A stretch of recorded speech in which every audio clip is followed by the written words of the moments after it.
నమస్కారం ఘంటారావానికి స్వాగతం ముందుగా ప్రధాన అంశాలు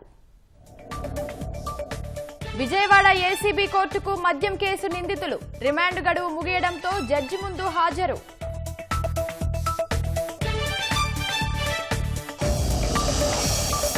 దొనకొండలో బీడీఎల్ 1200 కోట్ల పెట్టుబడులు 2028 నాటికి క్షిపణుల తయారీ కేంద్రం పూర్తికి ప్రణాళిక Hyderabad cherry oaks farm house కేసులో కొనసాగుతున్న దర్యాప్తు పార్టీలో 65 మంది పాల్గొన్నట్లు గుర్తింపు 6గురిపై కేసులు హైదరాబాద్ మెట్రో స్టేషన్లలో ప్రయాణికుల రద్దీ నెమ్మదిగా కదులుతున్న వాహనాలు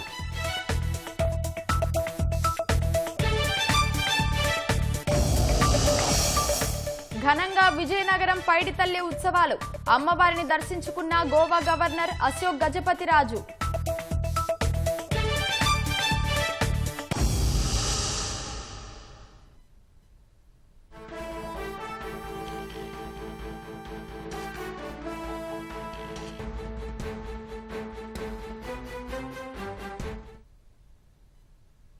మద్యం కేసు నిందితుల రిమాండ్ ముగియడంతో వారిని విజయవాడ ఏసీబీ కోర్టుకు తరలించారు. మరింత సమాచారం మా ప్రతినిధి జయప్రకాష్ ను అడిగి తెలుసుకుందాం. జయప్రకాష్, చెప్పండి, లిక్కర్ కేసు నిందితులను జడ్జి ముందు హాజరుపరిచారా? ఉమా, కొద్దిసేపటి కిందటే నిందితులను విజయవాడ ఏసీబీ కోర్టుకు తీసుకువచ్చారు.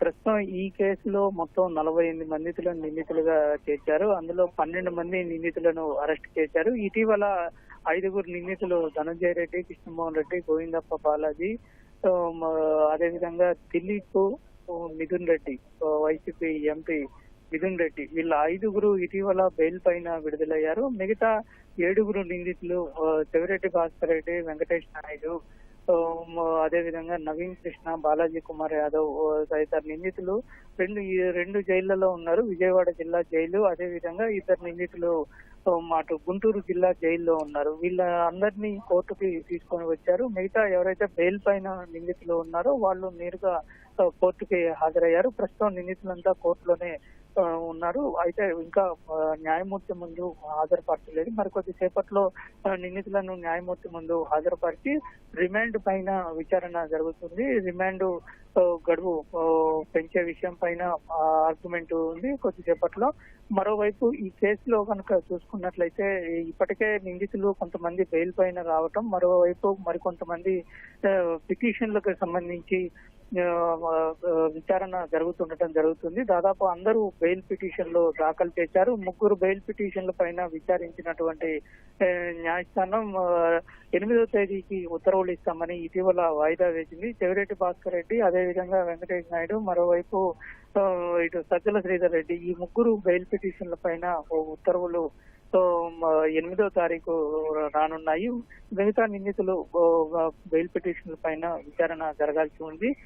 ఇటీవల చూసుకున్నట్లయితే A1 గా ఉన్న రాజకాశ్ రెడ్డి తనకు ఆరోగ్యం బాగలేదని న్యాయమూర్తి ముందు తెలపడం, అదేవిధంగా న్యాయమూర్తి కమిటీ ఏర్పాటు చేసి హెల్త్ విషయమై టెస్టులు చేయాలని విజయవాడ జీజీహెచ్ సూపరింటెండెంట్ కి ఆదేశాలు జారీ చేశారు. దానికి సంబంధించి పరీక్షలు కూడా పూర్తయ్యాయి. నివేదిక ఈ రోజు న్యాయస్థానానికి ఇచ్చే అవకాశం కనబడుతూ ఉంది. నివేదిక ఆధారంగా తదుపరి నిర్ణయం న్యాయమూర్తి తీసుకుంటారు. మరోవైపు ఈ పిటిషన్ల విచారణ జరుగుతోంది. ఈ కేసులో సిట్ ఇటీవల చూసుకున్నట్లయితే దసరాకి ముందు కొంత విచారణ జరపటం, అదేవిధంగా కొంతమంది ఇళ్లలో కూడా కొంతమంది కంపెనీలకు సంబంధించి తనిఖీలు చేయటం మనం చూసాము. ఏకకాలంలో పలు చోట్ల తనిఖీలు చేసి కొన్ని కీలకమైన డాక్యుమెంట్లు కూడా స్వాధీనం చేసుకుంది. అయితే సిట్టు మరింత లోతుగా ఒకవైపు దర్యాప్తు చేస్తూ ఉంది, మరోవైపు ఈ కోర్టులో కేసుల పైన విచారణ జరుగుతూనే ఉంది. మరికొద్ది సేపట్లో నిందితులను న్యాయమూర్తి ముందు ప్రవేశపెడతారు. ఉమా, ధన్యవాదాలు జయప్రకాష్.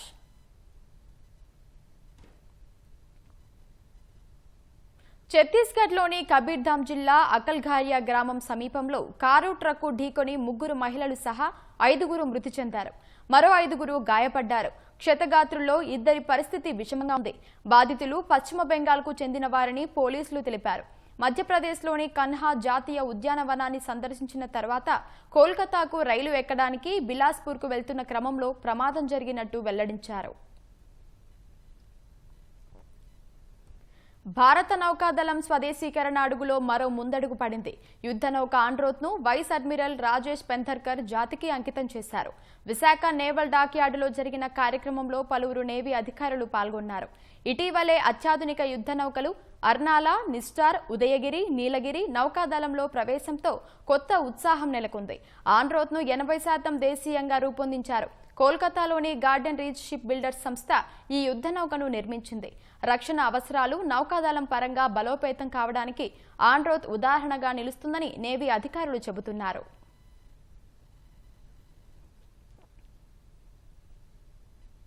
అన్నమయ్య జిల్లా ములకల చెరువులో నకిలీ మద్యం తయారీ అంశాన్ని ముఖ్యమంత్రి చంద్రబాబు సీరియస్గా తీసుకున్నారు. నకిలీ మద్యం తయారీలో ఎవరు ఉన్నా ఉపేక్షించవద్దని స్పష్టం చేశారు. నిందితులపై కఠిన చర్యలు తీసుకోవాలని అధికారులను ఆదేశించారు. తెలుగుదేశం పార్టీ తంబళ్లపల్లి ఇన్ఛార్జ్ జయచంద్రారెడ్డికి ప్రధాన నిందితుడితో ఉన్న సంబంధాలపైన నిష్పక్షపాతంగా విచారణ ఆదేశించారు. మరోవైపు నకిలీ మద్యంలో ఆరోపణలు ఎదుర్కొంటున్న పార్టీ నియోజకవర్గ నేత జయచంద్రారెడ్డిని, కట్టా సురేంద్ర నాయుడులను పార్టీ నుంచి సస్పెండ్ చేశారు. నేతల సస్పెన్షన్తో పాటు అరెస్టులకు వెనకాడవద్దని స్పష్టమైన ఆదేశాలు ఇచ్చారు. నకిలీ మద్యం విషయంలో, ప్రజారోగ్యం విషయంలో దేన్ని సహించేది లేదంటూ కఠిన చర్యల ద్వారా సీఎం మెసేజ్ ఇచ్చారు. మంత్రి నారా లోకేష్ నేడు ముంబైలో పర్యటించనున్నారు. Tata group chairman Natarajan Chandrasekaran, Trafigura CEO Sachin Gupta, ESR group India head Saadat Shah, HPINC senior vice president Ipsita Das గుప్తాతో పాటు పలువురు పారిశ్రామికవేత్తలను లోకేష్ కలవనున్నారు. ఉద్యోగాల కల్పన, పెట్టుబడుల ఆకర్షణే లక్ష్యంగా మంత్రి ముంబై పర్యటన సాగనుంది. సాయంత్రం ముంబైలో 30వ సిఐఐ పార్ట్నర్షిప్ సమ్మిట్ రోడ్ షోలో లోకేష్ పాల్గొంటారు. నవంబర్లో విశాఖ వేదికగా జరిగే పార్ట్నర్షిప్ సమ్మిట్లో పాల్గొనాలని పారిశ్రామికవేత్తలను లోకేష్ ఆహ్వానించనున్నారు. విశాఖలోని కంచరపాలెం జాతీయ రహదారి సమీపంలో దొంగలు రెచ్చిపోయారు. ఓ ఇంట్లోకి చొరబడి వృద్ధురాలు, ఆమె మనవడి చేతులు, కాళ్లను కట్టేసి దొంగతనం చేశారు. 12 తులాల బంగారం, 3 లక్షల రూపాయలను చోరీ చేసినట్లు బాధితులు ఆరోపిస్తున్నారు. దొంగతనం అనంతరం అక్కడే ఉన్న కారుతో పరారయ్యారు. ఆదివారం అర్ధరాత్రి దాటాక ఈ ఘటన జరిగినట్లు పోలీసులు చెబుతున్నారు. డాగ్ స్క్వాడ్ సాయంతో వివరాలు సేకరించారు. ఘటనా స్థలం నుంచి తీసుకెళ్లిన కారును మారికవలస వద్ద వదిలేసి దుండగులు పారిపోయినట్లు తెలుస్తోంది. దొంగలు అపహరించిన కారును పోలీసులు గుర్తించారు.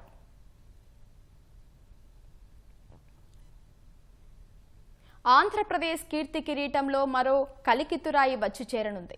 భారత్ డైనమిక్స్ లిమిటెడ్ రాష్ట్రంలో సమీకృత ఆయుధ వ్యవస్థ, ప్రొపెల్లెంట్ తయారీ యూనిట్ ఏర్పాటు చేయబోతోంది. ప్రకాశం జిల్లా దొనకొండలో ఏర్పాటు చేసే ఈ కేంద్రం ద్వారా ప్రత్యక్షంగా, పరోక్షంగా మొత్తం 1600 మందికి ఉపాధి లభించనుంది. 2026 మార్చి కల్లా అనుమతులు తెచ్చుకుని 2028కి నిర్మాణం పూర్తి చేయనున్నట్లు బీడీఎల్ డిపిఆర్లో పేర్కొంది. రక్షణ రంగానికి చెందిన మరో ప్రతిష్టాత్మక సంస్థ రాష్ట్రానికి రాబోతోంది. 1200 కోట్ల పెట్టుబడితో సమీకృత ఆయుధ వ్యవస్థ, ప్రొపెల్లెంట్ తయారీ యూనిట్ను భారత్ డైనమిక్స్ లిమిటెడ్ ఏర్పాటు చేయబోతోంది. దీనికోసం 1400 ఎకరాల్ని కేటాయించాలని రాష్ట్ర ప్రభుత్వానికి ఇటీవల ప్రతిపాదించింది. పెట్టుబడుల ద్వారా ప్రత్యక్షంగా 600 మందికి, పరోక్షంగా 1000 మందికి ఉపాధి కల్పించనున్నట్లు పేర్కొంది. ప్రకాశం జిల్లా దొనకొండ దగ్గర భూముల్ని సంస్థ ఉన్నతాధికారులు పరిశీలించారు. భారత సాయుధ దళాలకు అవసరమైన మిసైళ్లను, ఇతర ఆయుధాల్ని డీఆర్డీఓ సహకారంతో సంస్థ తయారు చేయనుంది. దీనికి అనుగుణంగా ప్రభుత్వానికి డిపిఆర్ను అందించింది. ఇప్పటికే భారత్ ఫోర్జ్ అనుబంధ సంస్థ కళ్యాణి స్ట్రాటజీస్ సిస్టమ్స్ లిమిటెడ్ శ్రీ సత్యసాయి జిల్లా మడకసిరలో 2400 కోట్లతో భారీ అత్యాధునిక రక్షణ పరికరాల తయారీ యూనిట్ను ఏర్పాటు చేస్తోంది.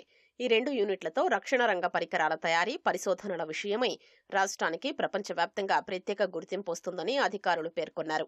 బీడీఎల్ మొదటి దశలో 650 కోట్ల పెట్టుబడులు పెట్టనుంది. రెండో దశలో మరో 550 కోట్లతో యూనిట్ను పూర్తి చేయనుంది. ఈ యూనిట్ ద్వారా 1000 టన్నుల సామర్థ్యం ఉన్న ప్రొపెల్లెంట్ మోటార్లు, 130 యూనిట్ల సమీకృత ఆయుధ వ్యవస్థల్ని ఏర్పాటు చేయనుంది. 1,200 ఎకరాల్లో ఆయుధ సామాగ్రి తయారీ, టెస్టింగ్ యూనిట్ ఏర్పాటు చేసి మిగిలిన 200 ఎకరాల్లో 600 కుటుంబాలు ఉండేందుకు వీలుగా టౌన్షిప్ ను అభివృద్ధి చేయనున్నట్లు సంస్థ ప్రతిపాదనల్లో పేర్కొంది. ఈ ప్రతిపాదనలకు అనుగుణంగా బీడీఎల్కు 1,346.67 ఎకరాల్ని కేటాయించాలని ప్రభుత్వం ప్రాథమికంగా నిర్ణయించింది.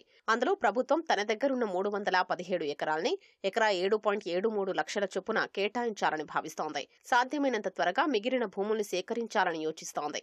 సెన్సార్లు, కమ్యూనికేషన్, క్షిపణులు, తుపాకుల వంటి ఆయుధాలు పూర్తి సామర్థ్యంతో పనిచేసేందుకు పలు విభాగాల సమన్వయం అవసరం.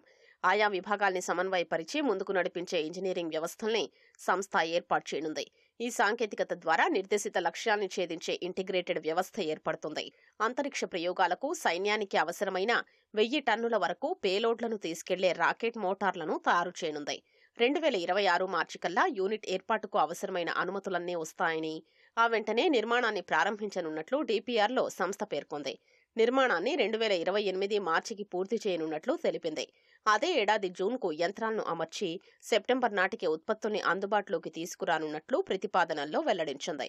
అమరావతి అనంతపురం ఎక్స్ప్రెస్ హైవే నుంచి సుమారు 8 కిలోమీటర్ల మేర 2 లేన్ల అప్రోచ్ రోడ్డు, రోజుకు 25,000 కిలోవాట్ల విద్యుత్ను, రోజుకు 2,000 కిలోలీటర్ల నీటిని సరఫరా చేసే వ్యవస్థలు మౌలిక సదుపాయాల కింద అవసరమని బీడీఎల్ ప్రతిపాదించింది.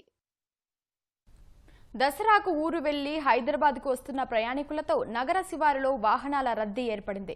హైదరాబాద్ మెట్రో రైలు కూడా ప్రయాణికులతో కిటకిటలాడుతోంది. మరింత సమాచారం మా ప్రతినిధి శ్రీపతి శ్రీనివాస్ ప్రత్యక్ష ప్రసారం ద్వారా అందిస్తారు.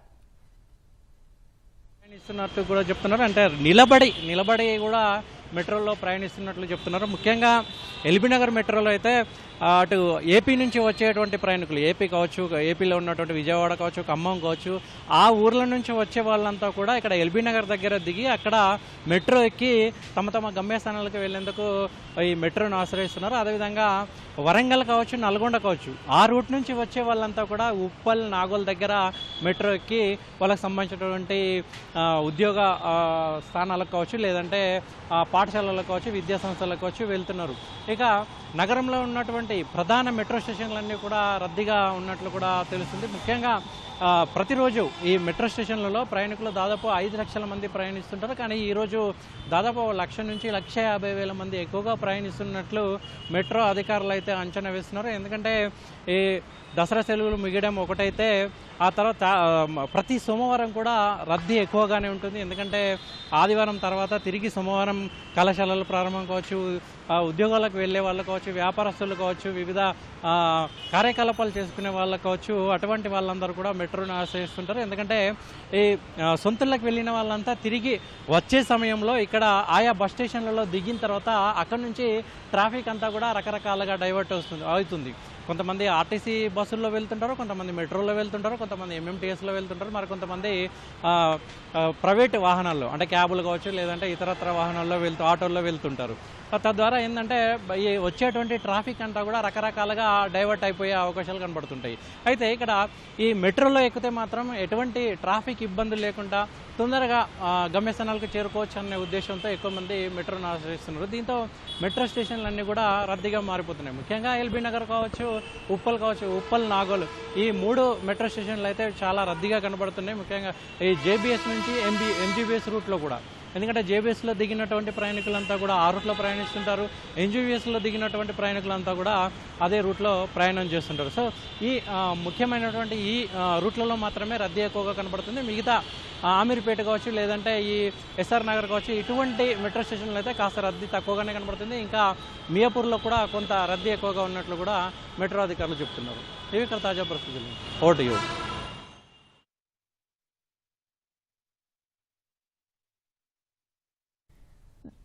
ధన్యవాదాలు శ్రీపతి శ్రీనివాస్.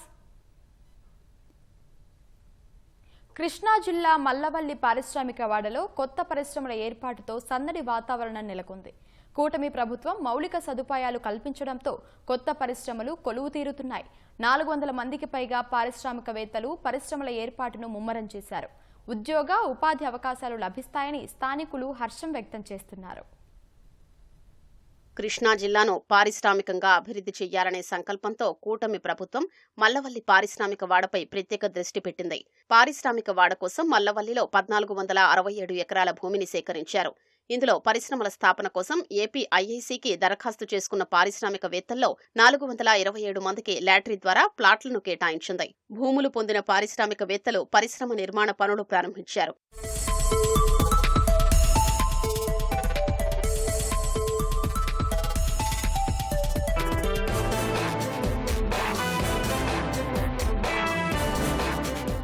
మల్లవల్లి పారిశ్రామిక వాడను గత వైసీపీ ప్రభుత్వం గాలి కుదిరేసింది. కూటమి ప్రభుత్వం వచ్చాక మౌలిక సదుపాయాలు, అంతర్గత రోడ్లు, విద్యుత్ సదుపాయం కల్పించారు. 5 ఏళ్లు చీకట్లో ఉన్న ఈ పారిశ్రామిక వాడలో మళ్లీ వెలుగులు వస్తున్నాయని పారిశ్రామికవేత్తలంటున్నారు. మల్లవల్లి పారిశ్రామిక వాడ చాలా అద్భుతంగా, విజయవంతంగా, చాలా మంచిగా నడుస్తుందండి. మేము ఒక 7-8 సంవత్సరాల క్రితం వచ్చినప్పుడు పరిస్థితి బాగాలేదు. ఇప్పుడు చాలా బాగుంది. మంచి రోడ్లు వేశారు. ఎజాల్ ఫ్రీ ఎన్విరాన్మెంట్ ఉంది. ఏపీఐసీ వాళ్ళు కూడా మాకు చాలా మంచి గైడెన్స్ ఇచ్చారు. ఎక్కువ ఉపాధి కలిగించాలి అనే ఉద్దేశంతో ఇది స్టార్ట్ చేశారు. చంద్రబాబు నాయుడు గారి బ్రెయిన్ చైల్డ్ అండి ఇది. ఆయన పిలుపు మేరకు మేమందరం ఎంఓయూ చేసుకుని గ్రౌండ్ మీదకి వచ్చాం. వచ్చేటప్పటికి ఫస్ట్ యూనిట్ మేము కట్టే టైంకి గవర్నమెంట్ మారిపోయింది. అసలు మేము గత 5 ఏళ్ళు కూడా చక్కటి ఇన్వెస్ట్మెంట్స్ పెట్టి ముందుకెళ్ళేటువంటి ఆలోచనలన్నీ కూడా గత 5 ఏళ్ళు మొత్తం చనిపోయినాయండి. ఇప్పుడు ఎక్స్పాన్షన్లో అయితే మాకు 2 ఎంఓయూస్ ఉన్నాయండి గవర్నమెంట్ తరఫున. అవి వెళ్ళాలంటే ఇదేనండి. ఫస్ట్ ఇప్పుడు మేము వచ్చిన ప్రాజెక్ట్ క్లియర్ అయిపోతే చాలా చక్కటి మెగా ఎక్స్పాన్షన్స్కి మేము వెళ్ళే ప్లాన్ ఉందండి. ఇప్పుడు ఇదివరకు మేము ఏదో బిక్కుమంటా ఉండేవాళ్ళము. ఒక 10-15 ఇండస్ట్రీసు, 50-60 ఇండస్ట్రీ మ్యాక్సిమం ఉండేవి. కానీ ఇప్పుడు ఒక్కొక్కళ్ళు నేల చదును చేయటము, కన్స్ట్రక్షన్ స్టార్ట్ అయ్యింది. 7-8 నెలల్లో మంచి పుంజుకుంటుందని అనుకుంటున్నాము. అశోక్ లేలాండ్ యూనిట్ ప్రారంభమైన తర్వాత కొత్త కళ సంతరించుకుంది. సుమారు 60 నుంచి 65 సంస్థలు నడుస్తున్నాయి. పరిశ్రమ నిర్మాణం పూర్తి చేసిన పారిశ్రామికవేత్తలు ప్రస్తుతం ఉత్పత్తులు ప్రారంభించేందుకు రంగం సిద్ధం చేసుకుంటున్నారు. ఏడాదిలోపు మల్లవల్లి పూర్తి స్థాయిలో అభివృద్ధి చెందుతుందని వారు ఆశాభావం వ్యక్తం చేస్తున్నారు. 3 ఇయర్స్ నుంచి నడుపుతున్నాం. ఫస్ట్ 2 ఇయర్స్ ఇక్కడ వాతావరణం కానీ ఇక్కడ ఉన్న ఇండస్ట్రియల్ అట్మాస్ఫియర్ అంతా కొద్దిగా డల్గా ఉండి గవర్నమెంట్ నుంచి ఏ సపోర్ట్ లేక కొద్దిగా ఇదిగా నిర్మానుష్యంగా ఉండేది. ఇప్పుడు చాలామంది వస్తున్నారు. అందరికీ ప్లాట్లు అలాట్ అయినాయి. ఉన్న ప్లాంట్కి నా లైఫ్ అంబిషన్గా ఎక్స్పాన్షన్ మొత్తం ఇందులో చేస్తానండి. ఇప్పుడైతే మాత్రం ఒక 60 నుంచి 70 కంపెనీలు రన్ అవుతున్నాయండి. ఫ్యూచర్లో దాదాపు 200 నుంచి 300 యూనిట్లకి అందరికీ ల్యాండ్లు అలాట్ అయ్యి ఉన్నాయి. వాళ్ళందరూ కమింగ్ 1 or 2 ఇయర్స్లో మొత్తం అందరూ వస్తారండి ఇక్కడికి. జనరల్ ఇంజనీరింగ్ చేస్తాం ఇక్కడ మేము. ముందు మల్లవల్లిలో మ్యాన్ పవర్ సఫిషియెంట్గా దొరికేది కాదు, కానీ ఇప్పుడు మ్యాన్ పవర్ కూడా సఫిషియెంట్గా దొరుకుతుంది. మౌలిక సదుపాయాలు కూడా గవర్నమెంట్ తరఫు నుంచి కూడా పర్ఫెక్ట్గానే ఉన్నాయి. మా వరకు అయితే ఇబ్బంది లేకుండా ప్రజెంట్ కంపెనీ నడుపుకోవడానికి ఏ విధమైన ప్రాబ్లమ్స్ లేకుండా మేము నడుపుకోగలుగుతున్నాము. మల్లవల్లికి ఆల్రెడీ వస్తున్నాయి, వచ్చేవాళ్ళు కడతానే ఉన్నారు, కొత్త వాళ్ళు కూడా యాడ్ అవుతూ ఉన్నారు. గత 5 ఏళ్ళు కూడా మల్లవల్లిలో నిశ్శబ్దం రాజ్యమేలింది. కూటమి ప్రభుత్వం అధికారంలోకి వచ్చిన తర్వాత మల్లవల్లి పారిశ్రామిక వాడపై ప్రత్యేక దృష్టి సారించిన నేపథ్యంలో ప్రస్తుతం మల్లవల్లిలో సందడి వాతావరణం నెలకొంది. ఎందుకంటే గతంలో వెళ్ళిపోయిన పారిశ్రామికవేత్తలందరూ కూడా ప్రస్తుతం మల్లవల్లిలో ఉత్పత్తులను ప్రారంభించేందుకు ప్లాంట్ల నిర్మాణం చేపడుతున్నారు. దరఖాస్తులు పెట్టుకున్నారు. వారందరికీ కూడా లాటరీ పద్ధతి ద్వారా ఫ్లాట్లు కేటాయించడంతో వారందరూ కూడా పరిశ్రమల నిర్మాణం కోసం జంగిల్ కిలేని చేస్తున్నారు. కెమెరామెన్ సోమేష్తో శ్రీనివాస్, సిటీ న్యూస్, మల్లవల్లి, కృష్ణా జిల్లా.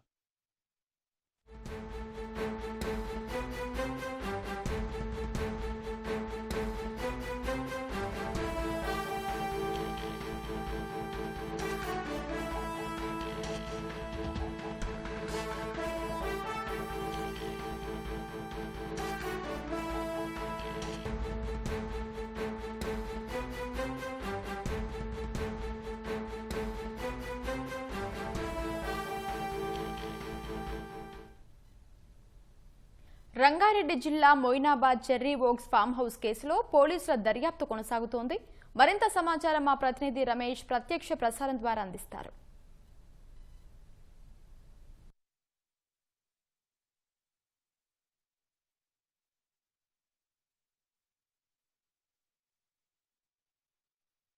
పాల్గొనడం జరిగిందో అందరినీ కూడా పోలీసులు అదుపులో తీసుకొని నేరుగా మొయినాబాద్ పోలీస్ స్టేషన్ కట్ట తరలించి ప్రస్తుతం అయితే వారిని కౌన్సిలింగ్ అయితే నిర్వహిస్తున్నారు. మనం ఎక్కడైతే ఆ పార్టీ నిర్వహించిన ఫామ్ హౌస్ దగ్గర ఉన్నాము, ఇక్కడ పూర్తిగా అంటే నిర్మానుష్యమైన ప్రదేశంలో కూడా ఇది కేవలం ఒక ఫామ్ హౌస్ గా ఏర్పాటు చేయడం జరిగింది. దీంట్లో నిత్యం కూడా అంటే ఫ్యామిలీకి సంబంధించి కూడా పార్టీలు నిర్వహిస్తున్నట్లు కూడా ఇక్కడ ఉన్న పనిచేస్తున్న సిబ్బంది అయితే చెప్తున్నారు. కానీ నిన్న ఈ నెల 4వ తేదీన ఇషాన్ అన్న వ్యక్తి పార్టీ నిర్వహించుకోవడానికి కూడా ఫామ్ హౌస్ ని అద్దె తీసుకున్నట్టు కూడా గుర్తించడం జరిగింది. కానీ మొత్తం ఇక్కడ మైనర్లతో పాటు తర్వాత కొంతమంది మేజర్లు రావడం జరిగింది. మొత్తం 65 మందికి పైగా కూడా ఇక్కడ దీంట్లో ఈ పార్టీలో పాల్గొన్నట్లయితే పోలీసులు గుర్తించడం జరిగింది. దీంట్లో డ్రగ్ పార్టీ నిర్వహిస్తున్నారని ఒక సమాచారంతో కూడా ఎస్ఓటి పోలీసులు తర్వాత మొయినాబాద్ పోలీసులు సంయుక్తంగా కూడా దాడులు నిర్వహించడం జరిగింది. దాడుల్లో భాగంగానే కొంతవరకు వీళ్ళు ఏదైతే మద్యం బాటిల్ కానీ కొంతవరకు మద్యం బాటిల్ కూడా సీజ్ చేసినట్లయితే కూడా పోలీసు అధికారులు చెప్పడం జరిగింది. ఎవరైతే పార్టీలో పాల్గొనడం జరిగిందో వారందరూ కూడా డ్రగ్ సేవించారా లేదా మద్యం సంబంధించి మాత్రమే సేవించి ఉన్నారని చెప్పి కూడా పోలీసుల దర్యాప్తులో ఇంకా తేలాల్సింది. కానీ ఇప్పటికే కౌన్సిలింగ్ సంబంధించి కూడా ఎవరైతే మైనర్లుగా దీంట్లో ఉన్నారో వారిని అయితే ప్రస్తుతం ఒక్కొక్కరిని వివరాలు తెలుసుకుంటూ తర్వాత వారి కుటుంబ సభ్యులు పిలిపించి తర్వాత కౌన్సిలింగ్ అయితే నిర్వహిస్తున్నారు. దీనికి ఇషాన్ అనే వ్యక్తి మాత్రమే ఈ డ్రగ్ పార్టీ నిర్వహిస్తున్నట్లయితే సామాజిక మాధ్యమంలో అతను పోస్ట్ చేయడంతో పాటు తర్వాత కొంతమందికి స్నేహితులకు కూడా అతను ఈ పార్టీ నిర్వహిస్తున్నట్టు కూడా చెప్పడంతో కూడా అతను ఎక్కువ మందిలో మైనర్లు ఇక్కడికి వచ్చారని చెప్పి కూడా పోలీసుల విచారణలో తేలింది. కాబట్టి ఇంకా ఈ దర్యాప్తు సంబంధించి కూడా ఇప్పటికే 6 పైన కూడా కేసు అయితే నమోదు చేసి తర్వాత దర్యాప్తు అయితే చేస్తున్నారు. దీంట్లో డీజే నిర్వాహకుడితో పాటు ఈశాన్ అనే నిర్వాహకుడు ఎవరైతే ఈ పార్టీ నిర్వహించడం జరిగిందో అతన్ని తో పాటు తర్వాత ఫామ్ హౌస్ సంబంధించిన యజమాని పైన కూడా కేసు నమోదు అయినట్టు కూడా తెలుస్తుంది. అయితే వీళ్ళందరినీ కూడా అంటే కేసు నమోదు చేసిన తర్వాత పోలీసుల దర్యాప్తులో మరికొన్ని విషయాలు వెలుగులోకి రావాల్సిన విషయాలు తెలిసే అవకాశం ఉన్నట్టు కూడా తెలుస్తుంది. ఇప్పటికే అధికారికంగా పోలీసులు ఎలాంటి ప్రకటన చేయలేదు. కేవలం ఎవరైతే అదుపులో తీసుకోవడం జరిగిందో అదుపులో తీసుకున్న వారందరినీ అయితే పోలీస్ స్టేషన్ తరలించి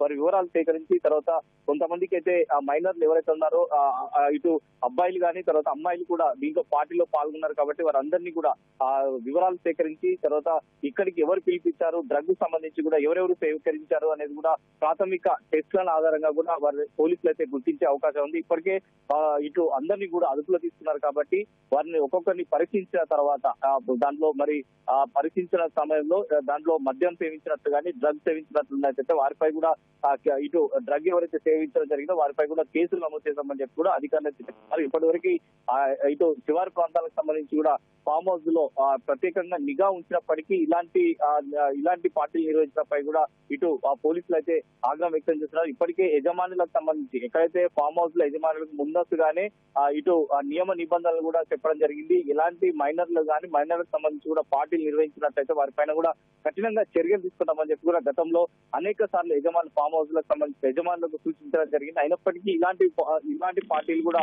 తరచుగా వెలుగులోకి రావడం జరిగింది. గత నెలలో కూడా ఇటు ఇదే మొయినాబాద్ పోలీస్ స్టేషన్ సమీపంలో కూడా ఇతర దేశాలకు సంబంధించిన ఒక పార్టీ నిర్వహించేందుకు కూడా పెద్ద ఎత్తున వాళ్ళైతే ఇక్కడికి రావడం జరిగింది. వారందరినీ కూడా అంటే వీసా సంబంధించి కూడా గడువు ముగిసినప్పటికీ తర్వాత కొంతమంది ఇక్కడే ఉన్నట్టు వాటిని గుర్తించి తర్వాత వారిని అయితే వారి దేశాలకైతే పంపించారు. కానీ ఈ తరహాలో కూడా ఫామ్ హౌస్ల పైన కూడా ప్రత్యేకంగా నిఘా ఉంచి ఖచ్చితంగా దాడులు నిర్వహిస్తాం, వారిపైన కూడా కఠినంగా చర్యలు తీసుకుంటామని చెప్తాను. కానీ పర్టికులర్ గా ఈ కేసుకి సంబంధించి కూడా మరి డ్రగ్ పార్టీ అని చెప్పి చెప్తున్నారు. కాబట్టి డ్రగ్ ఎక్కడి నుంచి తీసుకోవచ్చడం జరిగింది, డ్రగ్ బయట సేవించి తర్వాత ఈ ఫామ్ హౌస్ వచ్చారా లేదా ఇక్కడ సేవించారా దాని మీద ఒక స్పష్టంగా పోలీసులు వివరాలు అయితే వెళ్లించే అవకాశం ఉంది. అయితే ఇప్పటికే కేవలం అంటే ఫామ్ హౌస్ లో నిర్వహించిన పార్టీ కానీ ప్రాథమిక వివరాల ఆధారంగా పోలీసుల దర్యాప్తు కొనసాగుతుంది. దర్యాప్తులో భాగంగా పూర్తి స్థాయిలో ఒక ప్రెస్ మీట్ పెట్టి తర్వాత వీటికి సంబంధించి కూడా మీడియాకు వివరాలు అయితే ప్రస్తుతం అయితే వెళ్లించే అవకాశాలు అయితే కనపడుతున్నాయి. Vote studio.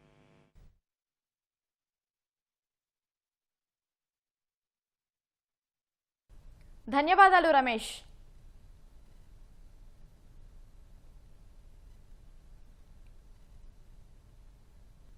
ప్రకాశం జిల్లా చంద్రశేఖరపురం సమీపంలోని భైరవకోన ఆలయం సహజత్వాన్ని కోల్పోయే ప్రమాదం ఏర్పడిందని స్థానికులు ఆందోళన వ్యక్తం చేస్తున్నారు. పల్లవుల కాలం నుంచే ఇక్కడ ఒకే రాతిపై 8 ఏకశిలా గుహాలయాలు కొలువుదీరి ఉన్నాయని, పౌర్ణమి రోజున చంద్రుడి కిరణాలు ఆలయంలోని త్రిముఖ దుర్గాంబదేవి అమ్మవారి నుదిటిపై పడటం ఇక్కడి ప్రత్యేకతమని చెబుతున్నారు. కానీ ప్రస్తుతం అక్కడ నిర్మిస్తున్న ఆలయ అభివృద్ధి పనుల కారణంగా అపరూపమైన దృశ్యాలు కనిపించకుండా పోతున్నాయని స్థానికులు విమర్శిస్తున్నారు.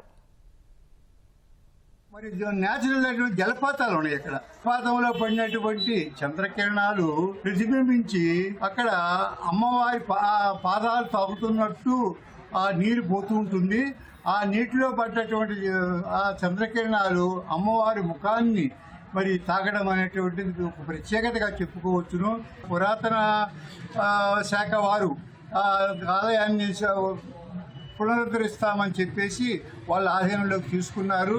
వాళ్ళు మొదలుపెట్టినటువంటి పనులు పూర్తి చేయకపోగా ప్రకృతి సిద్ధమైనటువంటి సహజత్వాన్ని కోల్పోయే విధంగా స్తంభాలు కట్టడము, షెడ్లు వేయడము, ఈ విధమైనటువంటి పనులు చేసినందువల్ల అక్కడ కనిపిస్తున్నటువంటి ఒక సహజమ సిద్ధమైనటువంటి నేచురల్ ప్రకృతి కాస్త దెబ్బతింటుందని చెప్పేసి యాత్రికులు ఎక్కువగా కలవరపడుతున్నారు. దాన్ని ఇంకా అభివృద్ధి చెయ్యాలని చెప్పేసి సహజత్వాన్ని కోల్పోకుండా మరి ప్రభుత్వం వారు చర్యలు తీసుకోవాలని చెప్పేసి పలువురు యాత్రికులు కానివ్వండి కోరుకుంటున్నారు. అలల సవ్వడితో ఆహ్లాదంగా ఉండే సముద్ర తీరాలు, కొండ కోనలు, చారిత్రక వారసత్వానికి ప్రతీకలా నిలిచే అద్భుత కట్టడాలు, అబ్బురపరిచే పర్యాటక ప్రాంతాలు రాష్ట్రంలో ఇలాంటి ప్రదేశాలు ఎన్నో ఉన్నాయి. అయితే వారాంతాల్లో పర్యాటక శాఖ, అటవీ శాఖ, ప్రైవేటు రిసార్టులు కిటకిటలాడుతుంటాయి. కాటేజీలు దొరక్క వసతి కోసం ఇబ్బంది పడాల్సి వస్తుంది. ఈ సమస్యకు పరిష్కారంగా రాష్ట్ర పర్యాటక శాఖ క్యారవాన్ టూరిజంను ప్రోత్సహిస్తోంది. ఇంతకీ క్యారవాన్లో ఎలాంటి సౌకర్యాలుంటాయి, వాటిని ఎలా బుక్ చేయాలి, ఎక్కడెక్కడ తిరగొచ్చు, ఇలాంటి అంశాలపై ఈటీవీ ప్రత్యేక కథనం. పర్యాటక రంగ అభివృద్ధి కోసం కూటమి ప్రభుత్వం ప్రత్యేక ప్రణాళికలు అమలు చేస్తోంది. ఇందులో భాగంగా కారవాన్ పర్యాటకాన్ని ప్రోత్సహిస్తోంది. పండుగలు, వారాంతాల్లో హైదరాబాద్ నుంచి ఏపీలోని పర్యాటక ప్రాంతాలకు ఔత్సాహికులు వస్తున్నారు. ముఖ్యంగా హైదరాబాద్ నుంచి బాపట్ల జిల్లా సూర్యలంక, రామాపురం బీచ్లకు వేలాది మంది వస్తున్నారు. వారాంతాల్లో పర్యాటక శాఖ, అటవీ శాఖ, ప్రైవేట్ రిసార్టులు కిటకిటలాడుతున్నాయి. రద్దీ దృష్ట్యా కాటేజీలను నెల ముందుగానే బుక్ చేసుకుంటున్నారు.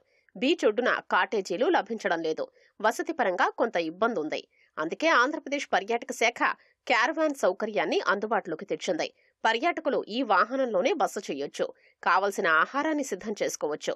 బీచ్ ఒడ్డున కూర్చొని సూర్యోదయం, సూర్యాస్తమయంతో పాటు నిండు పున్నమి వేళ ఆ వెన్నెల్లో అలల సవ్వడి దృశ్యాలు తిలకించొచ్చు. ప్రస్తుతం హైదరాబాద్ నుంచి బాపట్ల జిల్లాలోని బీచ్లకు వచ్చే పర్యాటకుల కోసం ఈ క్యారవాన్లు నడపాలని నిర్ణయించారు.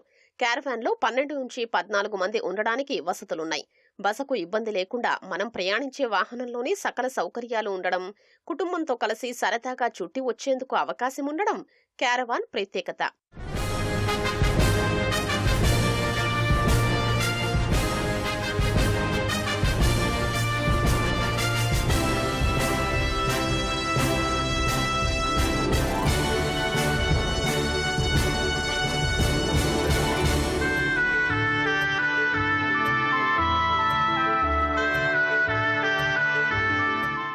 ఓజీ క్యారవాన్ సంస్థతో పర్యాటక శాఖ ఒప్పందం చేసుకుంది. తక్కువ ఖర్చుతో ఎక్కువ సౌకర్యాలు, ఉత్తమ అనుభూతిని అందించేలా క్యారవాన్ టూరిజం ఉంటుందని నిర్వాహకులు చెప్తున్నారు. మనకి అక్కడి నుంచి వచ్చే వాళ్ళు ట్రావెలింగ్ పెట్టుకొని వెహికల్స్ తీసుకొని వచ్చి మళ్ళీ ఇక్కడ అకామిడేషన్ పెట్టుకుంటా ఉన్నారు. వాళ్ళకి కొంత వెసులుబాటు కలిగే విధంగా ఇందులో ట్రావెలింగ్ ప్లస్ అకామిడేషన్ రెండు కలిసి వస్తాయి. కాబట్టి ఇది కారవాన్ టూరిజం ప్రమోట్ చేద్దామని చెప్పి చూస్తున్నాం. ఫ్రైడే నైట్ ఈవినింగ్ బయలుదేరి మార్నింగ్ శనివారం 5 కల్లా ఇక్కడికి వచ్చేసి సన్ రైజ్ చూసుకొని బీచ్లో మిగతా సర్క్యూట్స్, బ్రేక్ఫాస్ట్ తర్వాత మిగతా సర్క్యూట్ చూసుకొని రామాపురం బీచ్లు అవన్నీ చూసుకొని నైట్ ఇక్కడ బీచ్ ఒడ్డున సీ సెరెనిటీ ఎంజాయ్ చేస్తూ స్టే చేయొచ్చు. ఇది ఒక లగ్జరీ వ్యాన్ అండి, ప్రీమియం సెక్టర్. ప్రతి మిడిల్ క్లాస్ వాళ్ళకి ఇది ఇందులోనే ఒక ఛాన్స్ దొరికేది కాదు ట్రావెల్ చేయడం కానీ దేనికైనా. వాళ్ళకి ఒక డ్రీమ్ ఉండదు ఎప్పుడు మేము ఒక లగ్జరీ వెహికల్లోనే ట్రావెల్ చేయాలి కానీ ఏదైనా చెయ్యాలని. సో ఆ సెగ్మెంట్లోనే మేమేమో మొత్తం అంతా లోపల నిన్న ఏదైతే ఒక 5 స్టార్ తాలూకా క్వాలిటీస్ ఉన్నాయి, అందులోనే ఫెసిలిటీస్ ఏవైతే ఉన్నాయో అన్ని ఇందులోనే పెట్టి మేము ఒక 15 మెంబర్స్ కోసం ట్రావెల్ సిస్టమ్ పెట్టామండి. దీంట్లో మనకు bed with washroom and fridge, oven అన్ని అవైలబుల్ ఉంటాయి అన్న. దూరం ఎక్కడైనా అరకు ఇట్లా వెళ్తాము, అక్కడ రూమ్ మనకు అవైలబుల్ ఉండలేదనుకో సార్, అక్కడ మనం పెట్టుకోవచ్చు. ఇక్కడ పోయినా కూడా మనం హోటల్ తీసుకునే అవసరం ఉండదు. వాష్రూమ్ అన్ని ఇందులోనే ఉంటాయి. వంటకు కూడా మనకు ఎక్కడైనా దూరం పోయినప్పుడు వంటకు అవైలబుల్ లేదంటే సార్ మనం చేసుకోవచ్చు. అందుబాటులో ఆ జనరేటర్ ఉంటుంది, కరెంట్ తీసుకోవచ్చు. మన ఆఫీస్ వర్క్ ఏదైనా ఉన్నా కూడా మనం దీంట్లోనే చేసుకోవచ్చు. అన్ని అవైలబుల్ ఉంటాయి sir. Bed sitting with bed ఉంటాయి సార్. 14 మెంబర్స్ కూర్చోవచ్చు, ఆరామ్స్ పడుకోవచ్చు. 2-3 కుటుంబాలు ఇక్కడికొచ్చి వెళ్లడానికి కాటేజీల అద్దెకయ్యే ఖర్చు కంటే తక్కువ ప్యాకేజీతో క్యారవాన్ సౌకర్యం పొందొచ్చు. బాపట్ల జిల్లా సూర్యలంక, రామాపురం, వాడరేవు బీచ్తో పాటు సమీపంలోని బాపట్ల భావనారాయణ స్వామి, మోటుపల్లి వీరభద్రస్వామి ఆలయాలు సందర్శించొచ్చు. చీరాల చేనేత ఉత్పత్తుల తయారీ, వేటపాలెం జీడిపప్పు ప్రాసెసింగ్ కేంద్రాల్ని సందర్శించేలా ఏర్పాట్లు చేస్తున్నారు. భోజన వసతి కోసం చెఫ్, ప్రసిద్ధ ప్రాంతాల ప్రాధాన్యం వివరించడానికి గైడ్ అందుబాటులో ఉంటారు. పర్యాటకులు ఎక్కడ కావాలంటే అక్కడ వాహనాన్ని ఆపి విశ్రాంతి తీసుకునే వెసులుబాటుంది. అత్యాధునిక సౌకర్యాలతో కూడిన వాహనాన్ని జిల్లా అధికారులు పరిశీలించారు. వాళ్ళు ఫ్రైడే నైట్ హైదరాబాద్ నుంచి బయలుదేరితే సాటర్డే, సండే, వీకెండ్స్ ఇక్కడికి వచ్చి సండే నైట్ వాళ్ళ రిటర్న్ వెళ్ళొచ్చు. వాళ్ళు సపరేట్గా రావడం వల్ల వాళ్ళకి ఖర్చులు ఎక్కువ అవుతుంది. అదే క్యారవాన్లో వాళ్ళు వస్తే ఒక గ్రూప్గా ఈ మంచి 5 స్టార్ ఫెసిలిటీ ఎంజాయ్ చేసుకుంటూ వారు ఒక ఫ్యామిలీ ఈవెంట్స్, గ్రూప్ ఈవెంట్స్ని కూడా చేసుకుంటూ ఇక్కడ వచ్చి సమ్టైమ్స్ రిసార్ట్స్లో వాళ్ళకి రూమ్ దొరకకపోయినా ఇందులోనే వాళ్ళు స్టే చేసుకుంటూ ఫుడ్, అలాగే ఇక్కడ దగ్గర ఉన్నటువంటి మిగతా టూరిస్ట్ ప్లేసెస్ ని కూడా వాళ్ళు చూడొచ్చు. వచ్చేటువంటి టూరిస్టులు అండ్ అదర్ పబ్లిక్ ఎవరైతే ఉన్నారో వాళ్ళకి ఎటువంటి ఇష్యూస్ లేకుండా సేఫ్టీ పాయింట్ ఆఫ్ వ్యూను, సెక్యూరిటీ పాయింట్ ఆఫ్ వ్యూను అన్ని రకాలటువంటి చర్యలు తీసుకొని సందర్శకులు ఇక్కడికి వచ్చి హ్యాపీగా ఈ ప్రాంతాన్ని విజిట్ చేసి సంతోషంగా వాళ్ళ ఫ్యామిలీస్ను స్పెండ్ చేసే విధంగా కమింగ్ డేస్లో మేమందరం కూడా వర్కౌట్ చేయడం. క్యారవాన్ టూరిజం గురించి సందర్శకులకు అవగాహన కల్పించడం కోసం సూర్యలంక బీచ్ వద్ద ఈ బస్సును వారాంతాల్లో ప్రదర్శనగా ఉంచుతున్నారు. పర్యాటకుల భద్రతకు పెద్దపీట వేస్తూ త్వరలోనే క్యారవాన్ సౌకర్యం అందుబాటులోకి తేబోతున్నారు.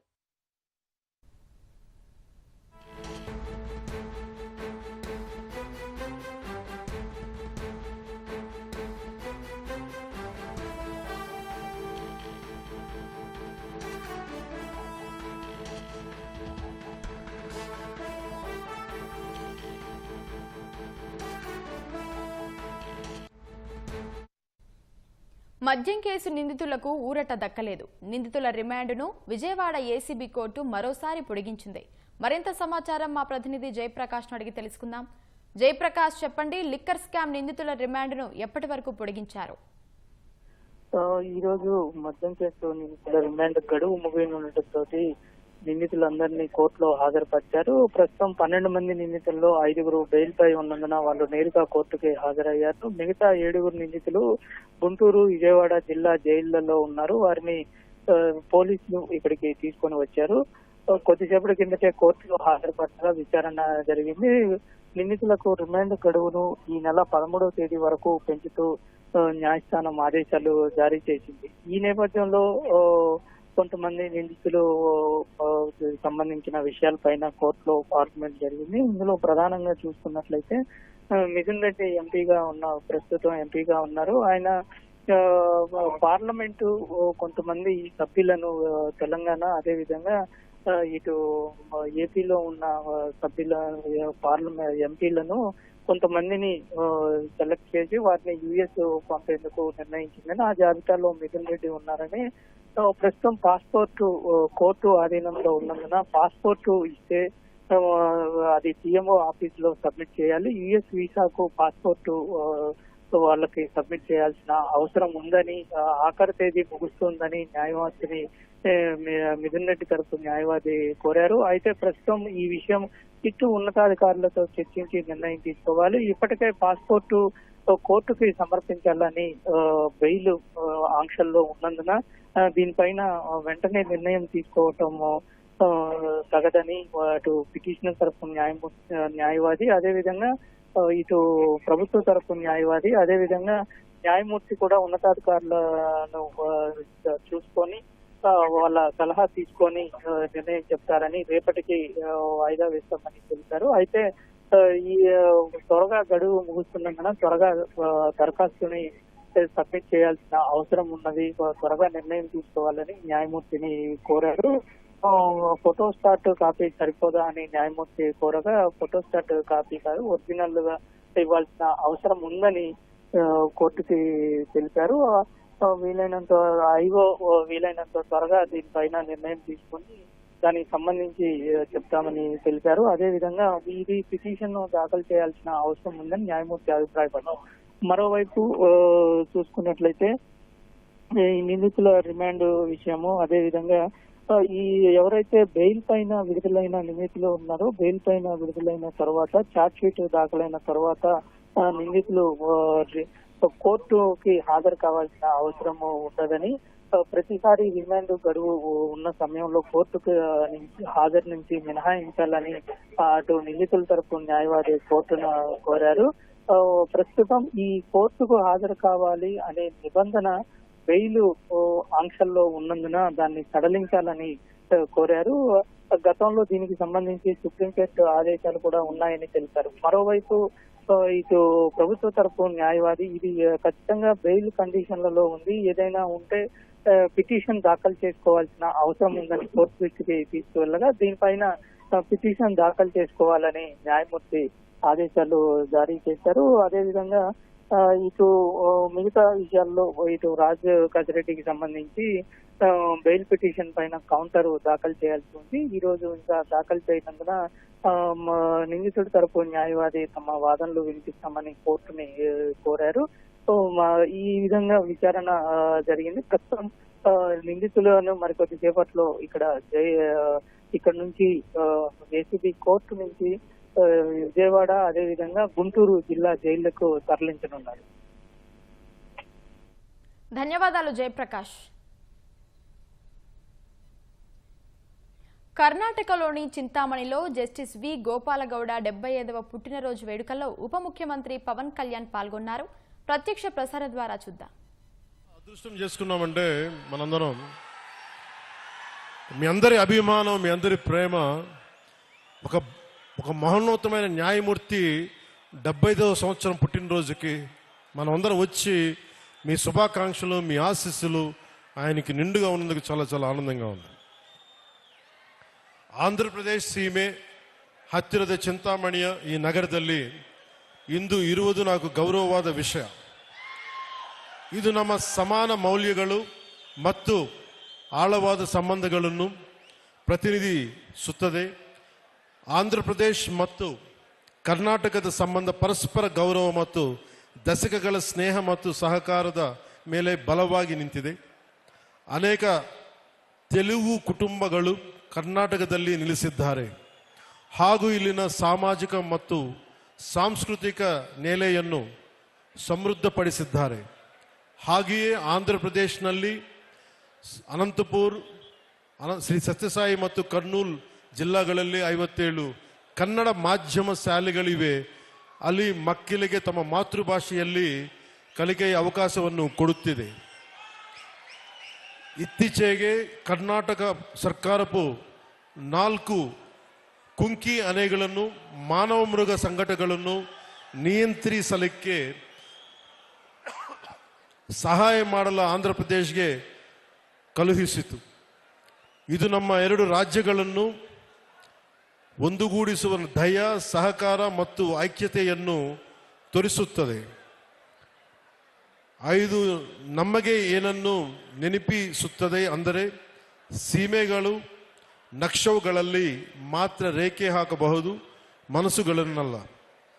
ಕುಂಕಿ ಆನೆಗಳ ವರ್ಗಾವಣೆ ಸಮಯದಲ್ಲಿ ಕೆಲವು ಕರ್ನಾಟಕ ಮಂತ್ರಿಗಳು ಅವರ ಭಕ್ತರನ್ನು ಶ್ರೀಶೈಲಂ ದೇವಸ್ಥಾನ ದರ್ಶನ ಮಾಡಲು ಸಹಾಯ ಹಾಗೂ ವಸತಿ ಆಶ್ರಯಗಳ ನಿರ್ಮಾಣ, ಮಠಗಳ ಅನುಗ್ರಹದ ಅನುಮತಿ, ಅನ್ಯ ಸಂಬಂಧ ವಿಷಯಗಳು ಸಹಾಯ ಮಾಡಬೇಕಾಗಿ ವಿನಂತಿಸಿದಂತೆ ಗೌರವಾನ್ವಿತ ಮುಖ್ಯಮಂತ್ರಿ ಶ್ರೀ ನಾರಾ ಚಂದ್ರಬಾಬು ನಾಯ್ಡುರವರ ಮತ್ತು ನಾನು ಸಂಬಂಧಿತ ವಿಭಾಗಗಳೊಂದಿಗೆ ಸಭೆ ಮಾಡಿದ್ದೇವೆ. ಗೌರವಾನ್ವಿತ ಪ್ರಧಾನಮಂತ್ರಿ ಶ್ರೀ ನರೇಂದ್ರ ಮೋದಿಜಿ ಅವರ ನೇತೃತ್ವದಲ್ಲಿ ಕೇಂದ್ರ ಸರ್ಕಾರ ಸಹಾಯದೊಂದಿಗೆ ನಮ್ಮ ಪ್ರೀತಿಯ ಕರ್ನಾಟಕ ಜನರಿಗೆ ಈ ಸಮಸ್ಯೆಗಳನ್ನು ಸುಲಭವಾಗಿಸುವ ಕಾರ್ಯದಲ್ಲಿದ್ದೇವೆ. ಈ ವೇದಿಕೆ ಮೂಲಕ ನಾನು ಹೇಳಬೇಕೆಂದು ಇಷ್ಟಪಡುವುದೇನೆಂದರೆ, ಕಲೆ ಮತ್ತು ಸಂಸ್ಕೃತಿ ನಮ್ಮನ್ನು ಒಂದುಗೂಡಿಸಬೇಕು, ಹೊರತು ಬೇರೆ ಮಾಡಬಾರದು. Art and culture should unite us, not divide us. ನಾವು ಎಲ್ಲರೂ ಭಾರತ ಮಾತೆಯ ಮಕ್ಕಳು, ಸಾಮಾನ್ಯ ಮೌಲ್ಯಗಳ ಮತ್ತು ಪರಸ್ಪರ ಗೌರವಕ್ಕೆ ಬದ್ಧರಾಗಿರುತ್ತವೆ. ಆಂಧ್ರಪ್ರದೇಶಗೆ ಕರ್ನಾಟಕ ಮೇಲೆ ತುಂಬ ಪ್ರೀತಿ ಇದೆ ಮತ್ತು ಇಲ್ಲಿನ ಕಲೆ, ಸಂಸ್ಕೃತಿ ಮತ್ತು ಪರಂಪರೆಗಳನ್ನು ಯಾವಾಗಲೂ ಗೌರವದಿಂದ ಸ್ವಾಗತಿಸುತ್ತದೆ ಮತ್ತು ಸಂಭ್ರಮಿಸುತ್ತದೆ.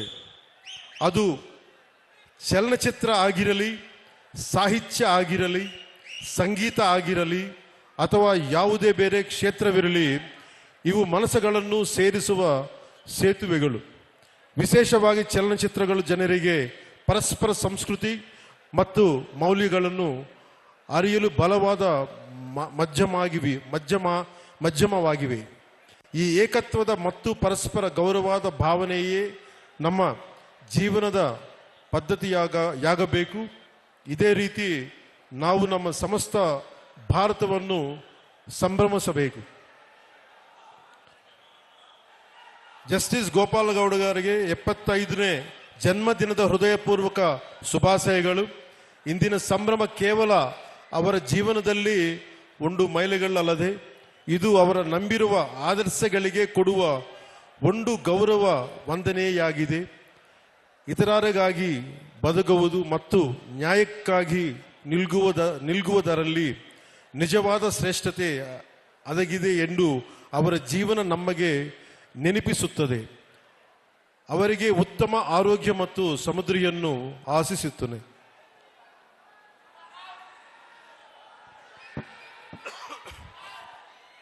జస్టిస్ గోపాల గౌడ గారు 75వ వసంతంలోకి అడుగు పెడుతున్నారు.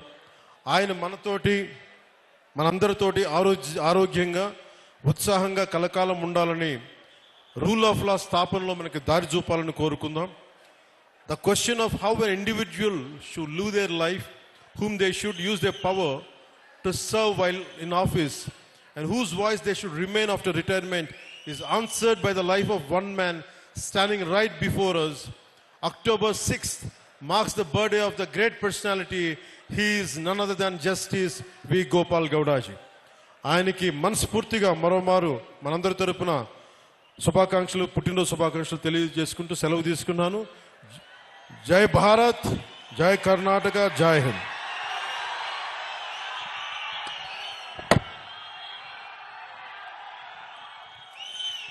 Thank you sir, thank you very much. ನಿಮ್ಮ ಬಾಯಿಂದ ಕನ್ನಡ ಮಾತುಗಳನ್ನ, ಕನ್ನಡ ಪದಗಳನ್ನ ಕೇಳೋದೇ ಚಂದ ಅಲ್ವಾ ಅಲ್ವಾ ಅಲ್ವಾ? ಎಷ್ಟು ಚೆನ್ನಾಗಿತ್ತು ನಿಮ್ಮ ಬಾಯಿಂದ ಕನ್ನಡ ಮಾತುಗಳು sir. Thank you sir, thank you very much. Fantastic sir, super. ಚೆನ್ನಾಗಿತ್ತಲ್ವಾ? ಫ್ಯಾಂಟಾಸ್ಟಿಕ್. ಹಾಗೆ ನಿಮಗೂ ಥ್ಯಾಂಕ್ಸ್. జాతీయ భద్రతా చట్టం కింద సోనం వాంగ్చుక్ ను అరెస్టు చేయడాన్ని తప్పుబడుతూ ఆయన భార్య గీతాంజలి వేసిన పిటిషన్పై స్పందించాలంటూ కేంద్రాన్ని, లద్దాఖ్ అధికార యంత్రాంగాన్ని సుప్రీంకోర్టు ఆదేశించింది. వాంగ్చుక్ అరెస్టు కారణాల్ని ఆయన భార్యకు ఎందుకు తెలియజేయలేదని కేంద్రాన్ని సుప్రీం ప్రశ్నించింది. అయితే వాంగ్చుక్ ను విడుదల చేయాలన్న గీతాంజలి అభ్యర్థనపై మధ్యంతర ఉత్తర్వులు ఇచ్చేందుకు ధర్మాసనం నిరాకరించింది. తదుపరి విచారణను న్యాయస్థానం అక్టోబర్ 14కు వాయిదా వేసింది. అంతకుముందు భర్త అరెస్టును తప్పుపడుతూ గీతాంజలి రాష్ట్రపతి, ప్రధానులకు లేఖ రాశారు. పోలీసులు చెప్పినట్లుగా వాంగ్చుక్ ను పాకిస్తాన్తో ఎలాంటి సంబంధాలు లేవని, కుట్ర ప్రకారం ఆయనను లక్ష్యంగా చేసుకున్నారని ఆమె ఆరోపించారు. భర్త అరెస్టైన సెప్టెంబర్ 26 నాటి నుంచి ఒక్కసారి కూడా ఆయనతో మాట్లాడనివ్వలేదంటూ ఆవేదన వ్యక్తం చేశారు. లద్దాఖ్కు రాష్ట్ర హోదాతో పాటు రాజ్యాంగంలోని 6వ షెడ్యూల్ హోదా ఇవ్వాలని వాంగ్చుక్ ఆందోళనలు చేస్తున్నారు. ఈ నేపథ్యంలో లేహ్లో జరిగిన అల్లర్లలో 4 నిరసనకారులు మృతి చెందారు. 90 మందికి పైగా గాయపడ్డారు. వాంగ్చుక్ రెచ్చగొట్టే వ్యాఖ్యల వల్లే హింస జరిగిందని పోలీసులు చెబుతున్నారు. ప్రపంచంలోనే అత్యంత ఎత్తైన ఎవరెస్ట్ పర్వతంపై మంచు తుఫానులో చిక్కుకున్న వందలాది మందిని కాపాడేందుకు సహాయక చర్యలు కొనసాగుతున్నాయి. ఇప్పటికే 350 మందిని రెస్క్యూ సిబ్బంది రక్షించినట్టు చైనా మీడియా తెలిపింది. మరో 200 మందికి సమీపంలో సహాయక సిబ్బంది ఉన్నట్టు పేర్కొంది. ఎవరెస్ట్ పర్వతంపై మంచు తుఫాను బీభత్సం సృష్టించడంతో 4900 మీటర్ల ఎత్తులో దాదాపు 1000 మంది పర్వతారోహకులు చిక్కుకుపోయారు. టిబెట్లో ఎవరెస్ట్ పర్వతం తూర్పు వాలు వైపు శుక్రవారం సాయంత్రం నుంచి దట్టంగా మంచు కురుస్తోంది. ఆదివారానికి అది మంచు తుఫానుగా మారింది. దీంతో దాదాపు 1000 మంది క్యాంపు సైట్ల వద్ద చిక్కుకుపోయారు. ఇప్పటి వరకు 350 మందిని రక్షించి క్యుడాంగ్ అనే చిన్న టౌన్షిప్కు తరలించినట్టు తెలుస్తోంది. ఎవరెస్ట్ పైకి వెళ్లే మార్గాల్లో భారీగా మంచు చర్యలు పడి దారులు మూసుకుపోయాయి. వాటిని తొలగించేందుకు వందలాది మంది స్థానికులు, రెస్క్యూ సిబ్బంది శ్రమిస్తున్నారు. ఎవరెస్ట్ పర్వతం సముద్ర మట్టానికి 8849 మీటర్ల ఎత్తులో ఉంటుంది.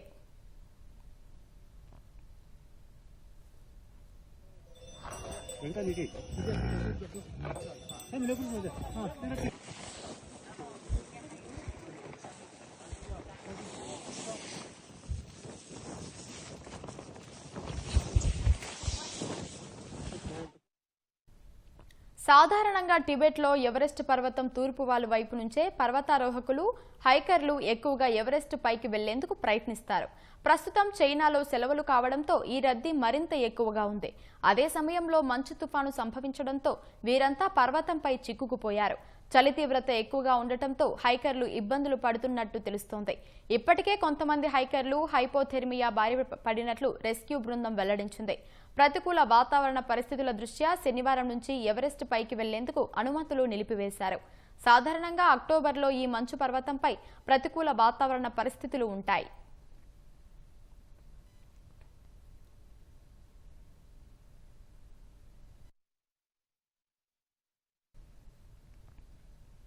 మధ్యప్రదేశ్లోని జబల్పూర్లో దుర్గామాత విగ్రహం నిమజ్జనంలో అపశృతి చోటు చేసుకుంది.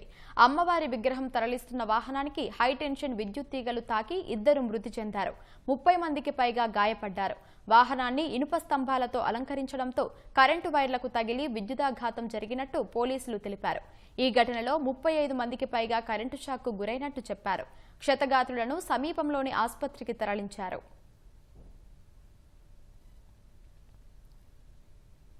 బీహార్ శాసనసభ ఎన్నికలకు నగారా మోగనుంది. కేంద్ర ఎన్నికల సంఘం నేడు షెడ్యూల్ ఖరారు చేయనుంది. సాయంత్రం 4 గంటలకు ప్రెస్ మీట్ నిర్వహించి ఈసీ ఎన్నికల తేదీలను వెల్లడించనుంది. బీహార్లో నవంబర్ 22 లోపు అసెంబ్లీ గడువు ముగియనుంది. ఆలోపే ఎన్నికలు నిర్వహించాలని భావిస్తున్నట్టు ఈసీ ఇంతకుముందు తెలిపింది. ప్రత్యేక ముమ్మర సవరణ ఎస్ఐఆర్తో ఓటర్ల జాబితా శుద్ధీకరణ జరిగిందని పేర్కొంది. బీహార్లో మొత్తం 3 విడతల్లో పోలింగ్ జరిగే అవకాశం ఉంది. అసెంబ్లీ ఎన్నికల నిర్వహణ సన్నద్ధతను సమీక్షించేందుకు ఇప్పటికే సిఈసి బృందం 2 రోజుల పాటు బీహార్లో పర్యటించింది. బీహార్ అసెంబ్లీలో మొత్తం 243 స్థానాలు ఉన్నాయి. బీహార్లో 7.42 కోట్ల మంది ఓటు హక్కు కలిగి ఉన్నారు. పశ్చిమ బంగాల్ డార్జిలింగ్ జిల్లాలో వర్ష బీభత్సానికి మృతి చెందిన వారి సంఖ్య 24కు పెరిగింది. అనేక మంది ఆచూకీ కోసం సహాయక సిబ్బంది ముమ్మరంగా గాలిస్తున్నారు. ఎడతెరిపి లేకుండా కురుస్తున్న వర్షాలు సహాయక చర్యలకు అడ్డంకిగా మారాయని, గల్లంతైన వారి ఆచూకీ కనుక్కోవడం సవాలుగా మారిందని అధికారులు తెలిపారు. మృతుల సంఖ్య మరింత పెరిగే అవకాశం ఉందని వెల్లడించారు. కేవలం 12 గంటల్లో 30 సెంటీమీటర్ల కుండపోత వర్షం కురిసింది. భారీ వర్షాలతో డార్జిలింగ్, జల్పాయ్గుడి జిల్లాల్లో తీవ్ర నష్టం వాటిల్లింది. ఎన్డీఆర్ఎఫ్ సిబ్బంది సహాయక చర్యల్లో భాగంగా 40 చోట్ల భారీ యంత్రాలతో శిథిలాలను, మట్టిని తొలగిస్తున్నారు. రోడ్లను తిరిగి పునరుద్ధరించేందుకు తీవ్రంగా శ్రమిస్తున్నారు. సహాయక శిబిరాల్లో ఉన్న వరద బాధితులకు ఆహారం, దుప్పట్లు, మందులు, తాగునీరును అధికారులు అందిస్తున్నారు. అనంతపురంలోని శిశుగృహంలో పసికందు మృతిని ప్రభుత్వం సీరియస్ గా తీసుకుంది. నిన్న జిల్లా కలెక్టర్ ఆనంద్ ఆదేశాలతో త్రిసభ్య కమిటీ విచారణ నిర్వహించి నివేదిక అందజేశారు. ఇవాళ ఐసీడీఎస్ రాష్ట్ర సంచాలకులు వేణుగోపాల్ రెడ్డి శిశుగృహంలో ముమ్మర విచారణ చేపట్టారు. ఐసీడీఎస్ శిశుగృహానికి సంబంధించిన అధికారులతో పాటు శిశుగృహ సిబ్బంది వద్ద వివరాలు సేకరించారు. కళ్యాణదుర్గంలో ఓ మహిళ మగ శిశువుకు జన్మనించింది. పసికందును పోషించలేనంటూ ఆ తల్లి బిడ్డను ఐసీడీఎస్ అధికారులకు ఆగస్టు 30న అప్పగించింది. పసికందు ఆరోగ్యంగా ఉందని నిర్ధారించుకుని ఐసీడీఎస్ అధికారులకు శిశుగృహానికి పంపించారు. అయితే శిశుగృహంలో 32 రోజుల పసికందు మృత్యువాత పడిన తీరు రాష్ట్రంలో సంచలనంగా మారింది. శిశుగృహంలోని ఆయాలు 2 గొడవపడి పసికందుకు పాలు పట్టకపోవడం వల్లనే మగ శిశువు ఆకలితో మృతి చెందిందని సమాచారం. ఘటనపై ప్రభుత్వ ఆదేశాలతో ఉన్నతాధికారులు విచారణ చేపట్టారు. శిశువును శిశుగృహానికి తీసుకువచ్చినప్పుడు ఆరోగ్య పరిస్థితి ఎలా ఉంది, బరువు ఎంత, శిశువు మృతి చెందినప్పుడు సమాచారం ఇవ్వకుండా చేయడంపై సంచాలకులు వేణుగోపాల్ రెడ్డి సిబ్బందిని ప్రశ్నించి వివరాలు సేకరిస్తున్నారు.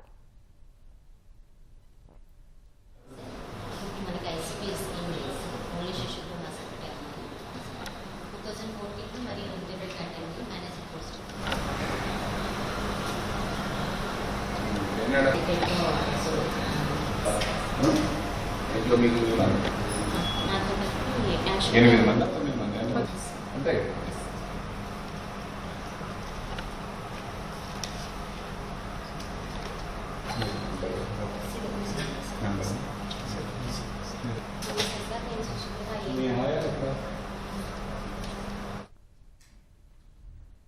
ఒడిశా నుంచి ఆంధ్ర మీదుగా తరలిస్తున్న భారీ గంజాయిని పోలీసులు పట్టుకున్నారు. రాష్ట్రంలో గంజాయి సాగు తగ్గినప్పటికీ ఒడిశా సరిహద్దు ప్రాంతాల్లో గంజాయి ఇటీవల అధిక మొత్తంలో రవాణా అవుతుండటంతో నియంత్రించేందుకు పోలీసులు పటిష్ట నిఘా ఏర్పాటు చేశారు. ఈ క్రమంలో అల్లూరు జిల్లా పెదబైలు మండలం బొడ్డపుట్టు రహదారిలో ఎస్ఐ కొల్లు రమణ ఆధ్వర్యంలో పోలీసులు తనిఖీలు చేపట్టారు. జీపులో తరలిస్తున్న 502 కిలోల గంజాయిని స్వాధీనం చేసుకున్నారు. 3 నిందితులను అరెస్టు చేశారు. నెంబర్ 25 కేజీ క్లియర్గా 25 కేజీ ఒక జీప్ ఒక ఏపీ 30వి 523251 జీప్ వానర్ ప్రసన్ ఇదేనా? ఇందులో ఏముంది? బ్యాగులో ఏముంది? చిరు ఏముంది బ్యాగుల్లో? మరి గంజాయి రవాణా చేయడం నేరం తెలుసా? తెలుసా? గతంలో కేసులు ఉన్నాయా నీ మీద? రమణ లేదు సార్, నా మీద. ఓకే, ఎక్కడ కొన్నారు? ఒడిశా. వెయిట్ చేయండి వెంకట్.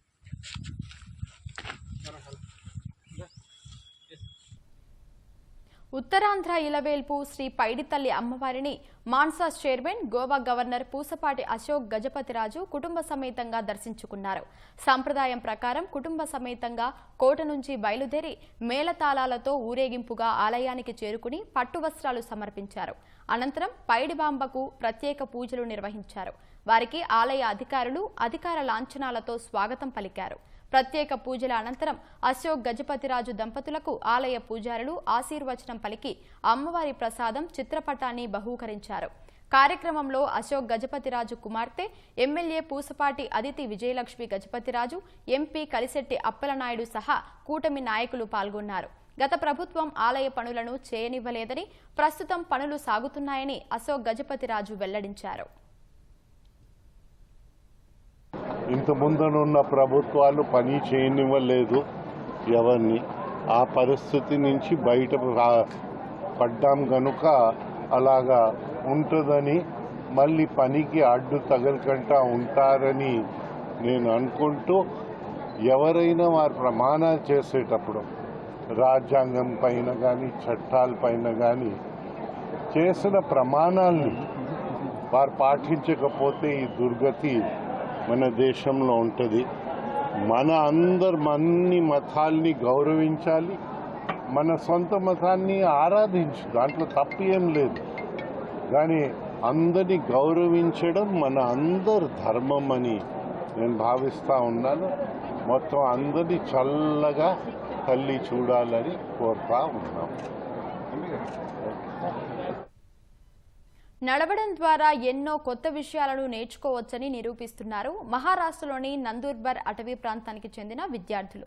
కల్లేకేట్ పడాలో ఉన్న జిల్లా పరిషత్ పాఠశాలకు చేరాలంటే విద్యార్థులు దట్టమైన అడవుల మధ్య 3 నుంచి 4 కిలోమీటర్లు నడిచి వెళ్లాల్సి ఉంటుంది. అయితే ఈ సమయాన్ని సద్వినియోగం చేసుకోవాలనుకున్న అక్కడి విద్యార్థులు పాయి పాయి ఫడే పద్ధతిని ఆచరణలోకి తీసుకొచ్చారు. ఇందులో భాగంగా గణిత లెక్కలతో పాటు పద్యాలను లయబద్ధంగా చెబుతూ నడకను కొనసాగిస్తున్నారు. ఉపాధ్యాయుల సహకారంతో మొదలుపెట్టిన ఈ ప్రయోగం విద్యార్థుల్లో ఉన్న భయాలను తొలగించడం సహా కొత్త పాఠాలను నేర్చుకునేలా చేస్తోంది.